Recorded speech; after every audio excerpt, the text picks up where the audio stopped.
Applied human ecology के संदर्भ में अपन बात कर रहे थे पिछले लेक्चर में, उसको अपन अभी कंटिन्यू कर रहे हैं। इसमें एक फैक्टर है जिसको अपन फोकस करते हैं, वो है सॉइल इरोजन। इरोजन कंट्रोल ये बहुत जरूरी है। सॉइल का इरोजन बेसिकली ह्यूमन एक्टिविटीज से होता है, चाहे वो डायरेक्टली हो चाहे वो इनडायरेक्टली हो। इसलिए सबसे इंपॉर्टेंट है सॉइल की गुणवत्ता, उसकी क्वालिटी को पहचानना। ये इसलिए जरूरी है कि जो लैंड का जो यूज है वो प्रॉपरली होना चाहिए। कुछ लैंड्स का उपयोग किसी भी परिस्थिति, चाहे कैसी भी स्थिति हो, उस लैंड का उपयोग एग्रीकल्चर के लिए बिल्कुल भी अलाउ नहीं किया जाना चाहिए। ये चीजें ह्यूमन इकोलॉजी में या अप्लाइड ह्यूमन इकोलॉजी में इन्हीं पे फोकस रहता है। खासतौर से ग्रेजिंग जो होती है वो भी टॉप सॉइल को खराब कर देती है। जंतु बहुत ज्यादा उस जमीन को चर लेते हैं, तो उसकी जो फर्टाइल सॉइल की टॉप लेयर है वो वहां से साफ हो जाती है, चाहे वो बारिश से हो चाहे फिर वो तेज हवा से हो। तो ऐसे में वो जो सॉइल है वो किसी काम की नहीं रहती, वो फिर बंजर हो जाती है। तो सॉइल कंजर्वेशन के लिए जरूरी है कि कई एरियाज जो है वो इस तरह से प्रोटेक्टेड होते हैं जिसपे किसी भी प्रकार की कोई ह्यूमन एक्टिविटी जो है वो अलाउड नहीं होती। कारण यह है सॉइल को कंजर्व करना है उसके लिए। तो क्रॉप रोटेशन जो होता है, अगर अपन दूसरे संदर्भ में बात करें, खेतों की जो जमीन है उसकी फर्टिलिटी बनाए रखने के लिए स्टॉप क्रॉप को जो होती है, फसल है, कभी क्या बो दिया कभी क्या बो दिया, उसको रोटेट करके बोया जाता है। उससे भी सॉइल की फर्टिलिटी बनी रहती है। तो सॉइल कंजर्वेशन के लिए जरूरी है इरोजन को रोकना। दूसरा है सॉइल कंजर्वेशन के लिए अपन बात कर रहे हैं तो फ्लड कंट्रोल भी बहुत जरूरी है। होता यह है कि जब पहाड़ी इलाकों से जो पानी बह के आता है तो वो जो टॉप सॉइल है उसको बहा ले जाता है, और निचले इलाकों में वो मिट्टी जब जमा होती है तो उसको भी खराब कर देता है। अभी अपन ने इसको डिस्कस भी किया था। तो स्ट्रीम कंट्रोल पे नियंत्रण होता है, इसके फोकस रहता है, क्योंकि अधिकांशतः देखा गया कि रेन वाटर जो होता है ना वो सॉइल इरोजन की मेन वजह होती है। और यदि ऐसा होता रहा तो हिल से बहकर आने वाला जल जो है वो तेजी से बह जाता है, तो निचले इलाकों में वो फ्लड की स्थिति उत्पन्न कर देता है। तो वहां की जो आम जनता है वो भी परेशान होती है, और वहां की जो सॉइल की क्वालिटी है वो भी वहां की खराब हो जाती है, वो अनुपजाऊ हो जाती है फिर। तो ऐसा रोकने के लिए अपने को बड़ी सावधानी पूर्वक जो है वो डैम्स बिल्डिंग या एनीकट बिल्डिंग, इस तरह की जो एक्टिविटीज होती है उन पर फोकस किया जाता है, ताकि जो वर्षा का जो जल है उसको अपन कंजर्व कर सकें, एकत्र कर सकें, ताकि उसको फ्यूचर में अपन एग्रीकल्चरल एक्टिविटी या डोमेस्टिक एक्टिविटी, इस तरह की एक्टिविटीज में अपन उसको साफ करके काम में ले सकें। तो ये कहलाता है वाटरशेड मैनेजमेंट। वाटर कंजर्वेशन से रिलेटेड एक इंपॉर्टेंट टर्म है वाटरशेड मैनेजमेंट। अब जैसे अपन ने बात की है कि पॉल्यूशन जो है वो वाटर और सॉइल दोनों को खराब कर रहा है। अब इसकी जो प्रमुख कारण है वाटर पॉल्यूशन के, वो मैन मेड एक्टिविटीज हैं। तो अप्लाइड ह्यूमन इकोलॉजी की अपन जब बात करते हैं तो वाटर के अंदर वाटर रिसोर्सेज में मेनली दो तरह का जल है, या तो ग्राउंड वाटर है या फिर ये जो नदी का पानी है, या जो फ्रेश वाटर पॉन्ड का वाटर है, ये वाटर है। तो इसको पॉल्यूट होने से किस प्रकार से रोका जाए? तो मनुष्य की क्रियाओं से जनित जो जल है उसको बिना ट्रीटमेंट के, बिना उसके प्यूरिफिकेशन के, उसको रिवर के अंदर या किसी वाटर सोर्स में नहीं छोड़ा जाता।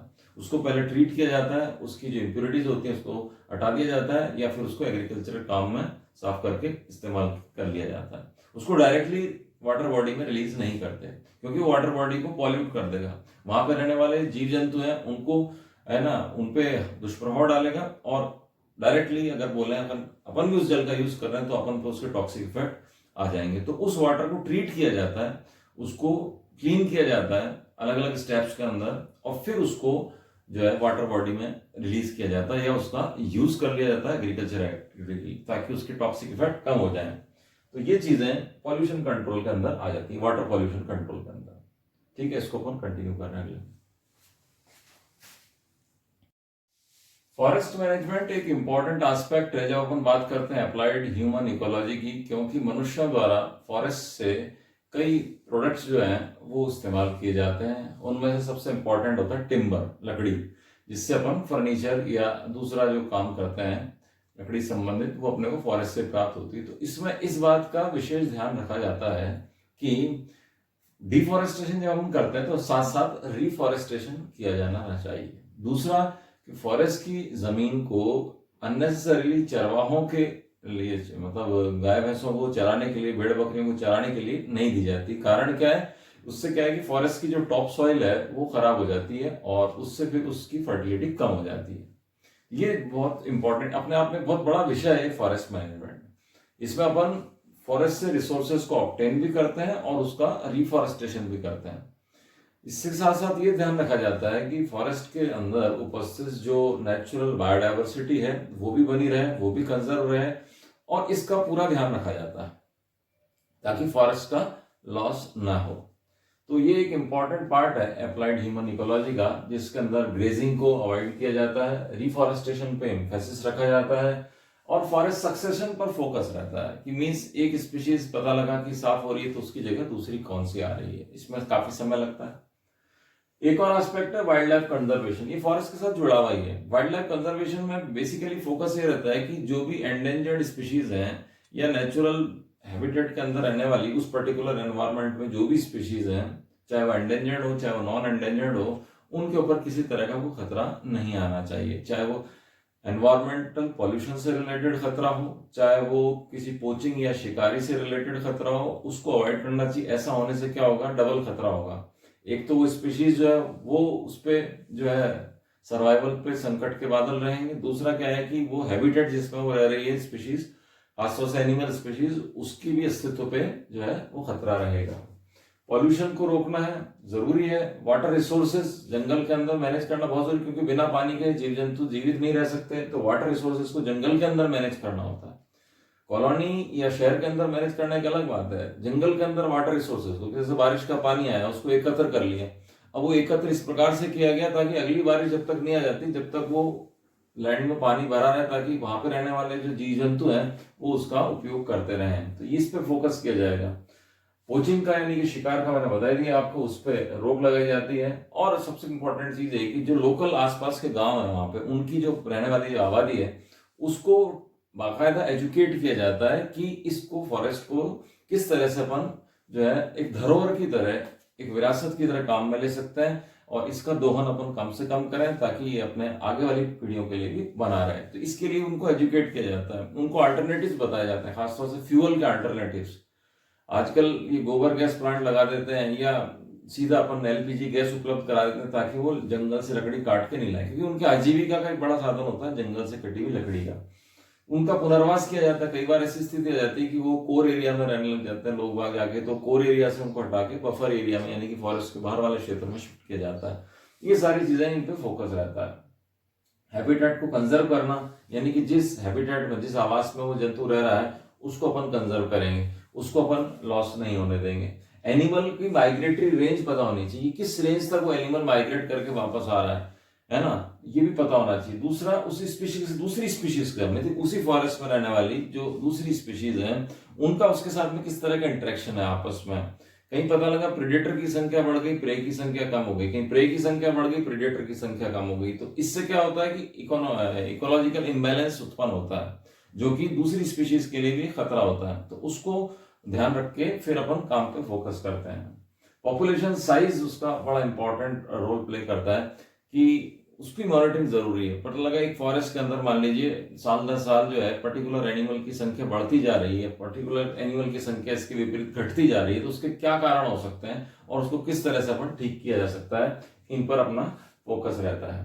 फ्लक्चुएशन नहीं होना चाहिए पॉपुलेशन को, बहुत ज्यादा उतार चढ़ाव नहीं होना चाहिए, वो एक रॉन्ग साइन होता है। तो ये अपन कंजर्वेशन से रिलेटेड अपन ने बात करी। अब हम बात करते हैं अपनी खुद की, ह्यूमन सोसाइटी की। देखिए, मनुष्य जो है एक सामाजिक प्राणी है, ये अपन जानते हैं, छोटी क्लास से अपने को पढ़ाया जाता है। सामाजिक प्राणी के मतलब ये होता है, उसका अर्थ ये होता है कि अपने कुछ एक रीति रिवाज होते हैं जिनको अपन फॉलो करते हैं, कुछ कस्टम्स होते हैं जिनको अपन फॉलो करते हैं। तो उन कस्टम्स का सीधा सीधा एनवायरनमेंट पे क्या इफेक्ट पड़ेगा ये देखा जाता है। जैसे आज के तारीख में अगर अपन फायर क्रैकर्स चलाते हैं, दिवाली पे बहुत ज्यादा पटाखे चलाते हैं, तो अपने को सबको पता है उससे वातावरण में ध्वनि प्रदूषण भी बढ़ेगा, वायु प्रदूषण भी बढ़ेगा। लेकिन वो एक कस्टम है, वो एक रिवाज है। अब उसको किस तरह से अपन कम कर सकते हैं, रिड्यूस कर सकते हैं ताकि एनवायरनमेंट को खतरा कम से कम हो, ह्यूमन प्रजाति को खतरा कम से कम हो, इस पे फोकस किया जाता है। यह है ह्यूमन सोसाइटी का कल्चर। अपने को पता है कि इंडिया के पर्टिकुलर पार्ट में दिवाली बड़े जो है जोश के साथ मनाई जाती है और उसके अंदर जम के पटाखों का उपयोग होता है, तो वो एनवायरनमेंट को नुकसान पहुंचा रहा है। उसको अपन किस तरह से मिनिमाइज कर सकते हैं, इस बात पे एक पर्टिकुलर प्रजाति है, जैसे इन राजस्थान की अपन बात करें तो विश्नोई प्रजाति है, वो वाइल्ड लाइफ कंजर्वेशन पे उनका पूरा फोकस रहता है। हिरन वगैरह खासतौर से उनके ऊपर वो उसकी पूजा करते हैं, तो उसको मारने नहीं देते हैं। है ना। तो नेचुरल है, वो जब उसको नहीं मारने देते तो उस प्रकार के जितने भी जीव जंतु हैं, जिस एनवायरमेंट में वो जाती रहेगी विष्णु जाति, वो उनका कंजर्वेशन हो जाएगा, अपने आप कंजर्वेशन हो जाएगा। तो मनुष्य के द्वारा अपनाए गए जो रिचुअल्स हैं, जो रीति रिवाज हैं, या जिस समाज में वो रहता है उस समाज के जो रीति रिवाज है, उनका एनवायरमेंट पे सीधा फर्क पड़ता है। अगर अपन इस बात पे फोकस करेंगे कि अपना काम भी हो जाए, अपने रीति रिवाज भी चलते रहे और एनवायरमेंट को भी नुकसान नहीं हो, पेड़ों का भी कंजर्वेशन हो जाए, जंतुओं का भी कंजर्वेशन हो जाए, तो ये चीजें एक जो कह सकते हैं ना, एक संतुलित, एक बैलेंस्ड इकोसिस्टम की तरफ अपने को ले जाएंगी। इतिहास इस बात का गवाह है कि जो जो ह्यूमन सिविलाइजेशन यानी कि मानव सभ्यता आई है, वो मानव सभ्यताएं कई बार पारिस्थितिकी गड़बड़ी के कारण से लुप्त हुई है। तो ऐसा अपने साथ नहीं हो जाए, तो इस बात को ध्यान में रखता है कि अपना कल्चर भी बना रहे, अपनी सभ्यता भी बनी रहे और इकोसिस्टम भी बना रहे। इसको अपन कंटिन्यू करते हैं। अप्लाइड ह्यूमन इकोलॉजी का एक और एस्पेक्ट है, वो है पब्लिक हेल्थ एंड वेलफेयर, जन स्वास्थ्य और उनका सबका लाभ। तो इकोलॉजी में अपन सबसे इंपॉर्टेंट चीज, अगर अपन मानव के संदर्भ में देखें, स्वास्थ्य से बढ़कर क्या हो सकता है, हेल्थ से बढ़कर क्या हो सकता है, तो उसके अंदर अपन ये देखते हैं कि एनवायरनमेंट में जो पाए जाने वाले जो जंतु हैं, खासतौर से उनसे अपने को किसी प्रकार की हानि नहीं होनी चाहिए। ह्यूमन वेलफेयर की बात हो रही है ना, तो अपने को किसी प्रकार की हानि नहीं होनी चाहिए। अपने को इस दिशा में सोचना है यहाँ पे कि ऐसे कौन से जीव जंतु हैं जो मनुष्य को हानि पहुंचाते हैं। तो अपन सबको पता है ऐसे बहुत सारे परजीवी हैं जो मनुष्य को हानि पहुंचाते हैं, या ऐसे बहुत सारे रोगवाहक हैं जिनको अपन बायोलॉजी की भाषा में बोलते हैं इंटरमीडिएट होस्ट, जो रोगों को ट्रांसफर करता है एक व्यक्ति से दूसरे व्यक्ति में, या एक किसी संक्रामक स्थल से दूसरे हेल्दी स्थल पे। अब ऐसे जंतुओं की लंबी लिस्ट है। सामान्य भाषा में बोले तो मच्छर, मक्खी, चूहे, ये इस प्रकार के जीव जंतु हैं, ये रोगों के वाहक होते हैं। तो ये इनका डेवलपमेंट कहाँ होता है, तो ये गंदी जगह पे, या जहाँ पे पानी इकट्ठा रहता है, जहाँ पे कीचड़ रहता है, जहाँ पे निकासी ढंग से नहीं होती, वहां पे ये जंतु पलते हैं। तो ह्यूमन वेलफेयर की जब हम बात करते हैं इकोलॉजी के संदर्भ में, तो इस बात पे फोकस किया जाता है कि कहीं पे कहीं गंदा पानी इकट्ठा ना हो, कहीं नाली रुकी नहीं रहे। शहरों में, अर्धशहरी क्षेत्रों में, ग्रामीण क्षेत्रों में, कोई सा भी क्षेत्र हो, मानव स्वास्थ्य सर्वोपरि है। तो ऐसा करने के लिए इन एनिमल्स का जो ब्रीडिंग ग्राउंड होता है, जहां पर ये प्रजनन करते हैं, उन ब्रीडिंग ग्राउंड को नष्ट करना, ऐसा करने से अपन इन रोगों पर काफी हद तक काबू पा सकते हैं। वो डिपेंड करता है कौन सा एनिमल है, कौन सा इंसेक्ट है, जहां पे वो ब्रीड कर रहा है, उस स्थान को अपन मिनिमाइज कर दें, रोक दें, ताकि रोगों का फैलाव ना हो। तो ये एक इंपॉर्टेंट एस्पेक्ट है अप्लाइड ह्यूमन इकोलॉजी में, ह्यूमन हेल्थ के संदर्भ में। दूसरा ये पार्ट है कि ह्यूमन पॉपुलेशन जो है वो कंटिन्यूसली इंक्रीज कर रही, खासतौर से शहरी और अर्धशहरी शहरी क्षेत्रों में, जहाँ पे रोजगार के अवसर है। तो जब पॉपुलेशन कहीं की इंक्रीज होती है, तो वहां पे उसी स्थान के लोकल रिसोर्सेज का उपयोग होता है, और उसी हिसाब से वहां पे जो कचरा है, गार्बेज जिसे कहते हैं, उसकी मात्रा बढ़ती है। अब उस कचरे का प्रॉपर निस्तारण कई बार नहीं हो पाता, तो वो क्या है कि एक संक्रामक स्थल के रूप में विकसित हो जाता है। तो अप्लाइड ह्यूमन इकोलॉजी में इस बात पर फोकस किया जाता है कि प्रॉपर वेस्ट डिस्पोजल हो, चाहे वो घरों से निकला हुआ वेस्ट हो, चाहे वो इंडस्ट्री से निकला हुआ वेस्ट हो, चाहे वो हॉस्पिटल से निकला हुआ वेस्ट हो, चाहे वो किसी भी तरह का वेस्ट हो, उसका एक प्रोटोकॉल के तहत जो भी निस्तारण हो सकता है, ताकि उससे मनुष्य के स्वास्थ्य को किसी तरह का नुकसान नहीं पहुंचे, इस बात पर फोकस किया जाता है। अब डिपेंड करता है वेस्ट कहाँ है। हॉस्पिटल वेस्ट का डिस्पोजल अलग तरह से होता है, डोमेस्टिक वेस्ट का डिस्पोजल अलग तरह से होता है, इंडस्ट्रियल वेस्ट का डिस्पोजल अलग तरह से होता है। तो इन वेस्ट के प्रोटोकॉल के तहत जो भी डिस्पोजल के तरीके हैं, उन्हें अपनाया जाता है, और उससे मानव स्वास्थ्य को किसी प्रकार की हानि न हो, ये सुनिश्चित की जाती है। तो ये अप्लाइड ह्यूमन इकोलॉजी के अंदर इन बात पर फोकस किया जाता है। मान लीजिए कहीं पे सफाई की व्यवस्था उचित नहीं है, वहां पर ये जो रोगवाहक जंतु हैं, इनकी पॉपुलेशन तेजी से बढ़ती है, तो वहां का सैनिटाइजेशन किया जाता है समय समय पर। वहां पे पॉइजन्स का यूज होता है नीड बेस्ड, जरूरत के हिसाब से। ट्रैपिंग यानी कि चूहे या दूसरे जंतु है, रेबीज के वाहक होते हैं, जंगली कुत्ते, बंदर वगैरह, तो इनको ट्रैप करके जंगलों में छोड़ा जाना, ये प्रोसेस कहलाता है ट्रैपिंग का। प्रीडेटर्स को छोड़ देते हैं। प्रीडेटर्स क्या करते हैं, अपना जो शिकार है, जो रोगवाहक है, उसको समाप्त कर देते हैं, तो प्रीडेटर छोड़ देते हैं। एक तरीका और है बायोलॉजिकल एस्पेक्ट में कि स्टरलाइज्ड मेल को, बंदे नर को, उस हानिकारक जंतु की पॉपुलेशन में रिलीज कर दिया जाता है। तो वो ब्रीड नहीं कर पाता, तो उस पॉपुलेशन की संख्या फिर धीरे धीरे गिरती जाती है। तो ये स्टरलाइज्ड मेल को यानी कि बंद नर को उस पॉपुलेशन में रिलीज करने से भी इनकी संख्या पर नियंत्रण अपन कर सकते हैं। तो ये एक इंपॉर्टेंट एस्पेक्ट है, इससे मनुष्य को नुकसान भी नहीं होता। सबसे इंपॉर्टेंट चीज है पॉल्यूशन से निपटने की। पॉल्यूशन से किस प्रकार से निपटा जाए। अभी प्रदूषण जो है ये एक विकराल रूप लेती हुई समस्या है, चाहे वो कोई सा भी क्षेत्र हो। डिफरेंट टाइप ऑफ पॉल्यूशंस जिनको अपन जल प्रदूषण, वायु प्रदूषण, ध्वनि प्रदूषण, रेडिएशन प्रदूषण और कई तरह के प्रदूषण के रूप में देखते हैं। ये एक अप्लाइड इकोलॉजी की कह सकते हैं लेटेस्ट ब्रांच है, जिसमें इन चीजों को, पॉल्यूशन को खास तौर से मिनिमाइज करने का प्रयास किया जाता है। तो इस पे अपन फोकस करते हैं। पॉल्यूशन को अपन कंटिन्यू कर रहे हैं। इसमें एक है सबसे इंपॉर्टेंट है एयर पॉल्यूशन। सबसे इंपॉर्टेंट है इसमें स्मॉग। स्मॉग होता है एक प्रकार का फॉग या कोहरा, जिसमें स्मोक यानी कि धुआं और जो केमिकल फ्यूम्स होते हैं, जो रसायन के धुएं होते हैं, वो मिल जाते हैं और ये और हैवी हो जाता है। जब ये हैवी होता है ना, तो ये प्रेसिपिटेट होता है, नीचे बैठता है और सांस के साथ फेफड़ों में एंटर करता है। तो इसके साथ अपने शरीर में जो गैसें प्रवेश करती हैं, सबसे जहरीली गैस होती है कार्बन मोनोऑक्साइड, जो कि ऑटोमोबाइल एग्जॉस्ट यानी कि पेट्रोल और डीजल के कंजम्पशन से निकलती है। इंडस्ट्रियल फ्यूम्स, औद्योगिक इकाइयों से निकले हुए धुएं, उसके अंदर भी ये गैस होती है। और इसके साथ साथ सल्फर और नाइट्रोजन के जो ऑक्साइड्स होते हैं, वो ऑक्साइड्स जो होते हैं वो हवा के साथ शरीर में प्रवेश करते हैं। प्रवेश करके जिन जिन समस्याओं को जन्म देते हैं वो अनगिनत है, जैसे ब्रोंकाइटिस, कॉमन खांसी, एलर्जिक खांसी, है ना, और तरह तरह की जो है skin problems, even lung cancer, ये सारी समस्याएं ये एयर पॉल्यूशन के साथ जुड़ी हुई। तो एक बहुत बड़ा टॉपिक है अपने आप में, जिसको इमीडिएटली आंसर किया जा रहा है, किया जाना भी आवश्यक है, क्योंकि ये एनवायरनमेंट को बहुत ज्यादा प्रभावित करता है, खासतौर से मनुष्यों को, है ना। दूसरा है वाटर पॉल्यूशन।